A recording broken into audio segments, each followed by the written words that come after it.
Welcome back. Well, Tyra Banks, Heidi Klum, Giselle Bundchen and Adriana Lima. They are just some of the models the Victoria's Secret fashion show has put on the map. But in 2019, it all came crashing down. Allegations of a toxic culture saw all the angels hang up their wings, or so we thought. Cut to today, and as we're speaking, the angels are once again strutting their stuff down the... Is that Kate Moss? I think it might be. For the first time in almost 6 years. It is back. Apparently we've all learnt our lessons, question mark. For more, we're joined by lifestyle editor Damien Woolnough. Damien, look, they're calling it the Redemption Runway. I'm not sure what the difference is. What are you're the head of fashion here. What do you think? There's still a lot of pink and still a lot of skin.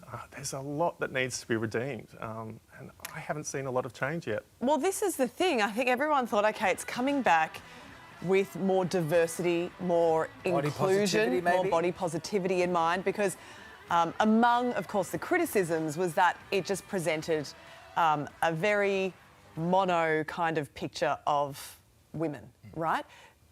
6 foot tall, super skinny, and nothing in between. There seems to be, I know that Ashley Graham is involved in this, but are we seeing any, a whole lot of diversity here? How different is it?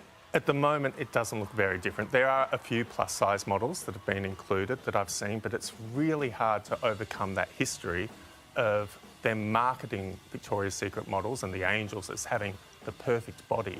And we're talking about models that wouldn't have solids for 9 days before the runway in the past to achieve that body. So hopefully we'll see some healthy balance as the show progresses. We also remember the screening process of when they were casting those models back in the day. When that was released, it was really brutal about how they were training and what they were doing to get into shape for it, which was not healthy at all, not setting up a healthy aesthetic.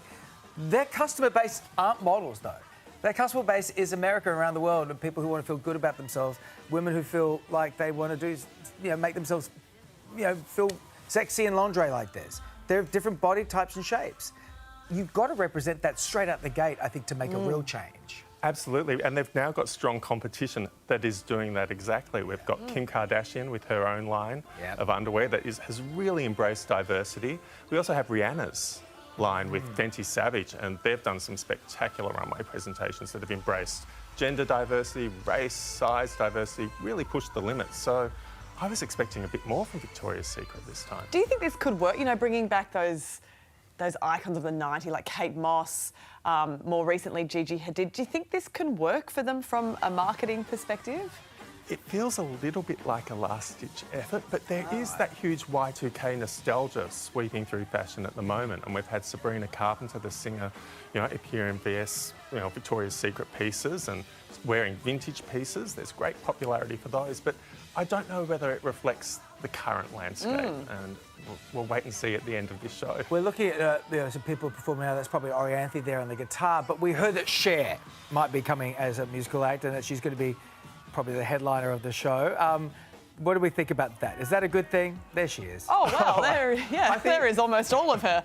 That's not live, that's from before. I think it's the only part of the show that makes sense, because Cher lives in these sorts of clothes. I'm sure she goes and gets the milk in these sorts of outfits. And a Bob Mackie dress. She's also, the ultimate survivor and comeback person. So if you're trying to stage a comeback, why not get Cher involved? I got to say, I'm unimpressed by what I've seen so far. If they want to rebrand, if they want to be relevant in 2024, they've got to do better than what we've seen so far. We haven't seen the whole thing, so we should reserve our judgment until the whole thing is done. There are female executives behind this company now, so whether or not they, hit the right tone here, we'll wait and see the rest of the show. But right now, I'm not seeing enough of what's needed. There's a lot of history of sexism and bullying and that lack of inclusivity to overcome. So you think they'd be going harder, but at the moment, it's very satisfying for those who are seeking a fix of what they were addicted to 5-6 years ago. But I don't know whether it's an ongoing proposition. It's very interesting. Damien, very interesting. we'll leave it there. Great to have your insights. Thanks, Damien.